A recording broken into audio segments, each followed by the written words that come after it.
Gotitas de esperanza. Reflexión diaria de la palabra. Alimentar el espíritu y animar nuestra confianza en Dios. Por Monseñor Marco Antonio Merchán Ladino, obispo de la diócesis de Neiva. Un saludo muy especial en este 2 de agosto. Terminado el capítulo de las parábolas en el Evangelio de Mateo, nos encontramos ahora en el final del capítulo 13 con una nueva sección que va marcando la separación cada vez más notoria entre Jesús y sus mismos paisanos. Para ellos, el conocimiento que tienen del Señor, de su familia, se convierte en un obstáculo para creer que Él sea el Mesías. Jesús vuelve a su patria, a Nazaret, donde se había criado. Era lógico que quisiera volver a la sinagoga, lugar que tenía tantos recuerdos de su infancia y de su juventud, lugar en el que había escuchado por primera vez y aprendido la palabra de Dios. Pero ahora no está allí como uno más que escucha el mensaje, sino como la persona más autorizada para enseñarla, pues nadie conoce al Padre mejor que el Hijo. La reacción de los nazarenos no se hace esperar. Al principio se maravillan, se asombran por la sabiduría que posee, se admiran. Lo que el Señor dice es demasiado bello para ser creído.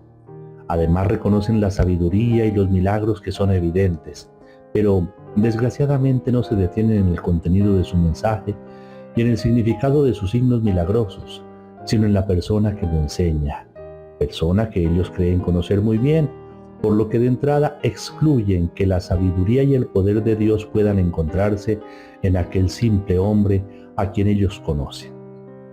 Si se hubiera tratado de otra persona que tuviese títulos, pergaminos, reconocimientos, y se hubiese hecho acompañar de un buen currículum como carta de presentación, seguramente la actitud del pueblo sería distinta, pero la pregunta era, ¿cómo puede el Dios eterno manifestarse en un hombre tan normal, tan ordinario, tan semejante en todo a nosotros?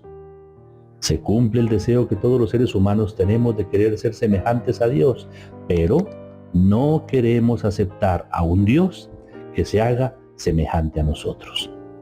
Entonces empiezan los cuestionamientos. ¿De dónde le viene la sabiduría, los milagros?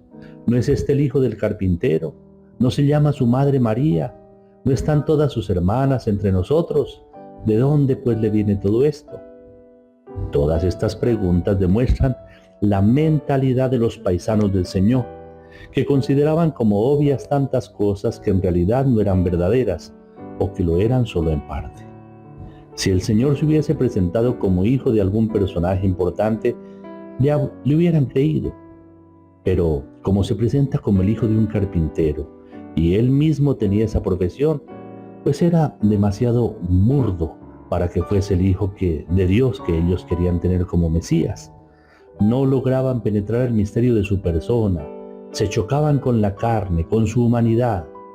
A los ojos de ellos era demasiado insignificante. Esta enfermedad desgraciadamente sigue presente en el corazón de los seres humanos. De un lado, la tendencia de evaluar lo que ya conocemos. Sucede con las personas, sucede con los productos nacionales, sucede en infinidad de situaciones. A veces por pereza reducimos todo a lo que ya sabemos.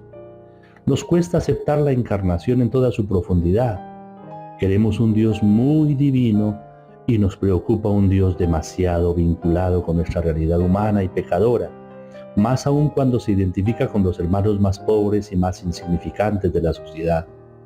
Y todo porque eso significa compromiso, fraternidad, fe hecha obras. Y si alguien nos habla de esto, nos viene siempre la tentación de calificar su doctrina como izquierdista, entre comillas, todo para justificar el orden establecido que nos ha colocado en un puesto privilegiado respecto a tantos hermanos, y también por defender y justificar nuestro egoísmo y nuestra incapacidad de compartir como hermanos, que es lo que de verdad nos hace hijos de Dios y herederos de su reino.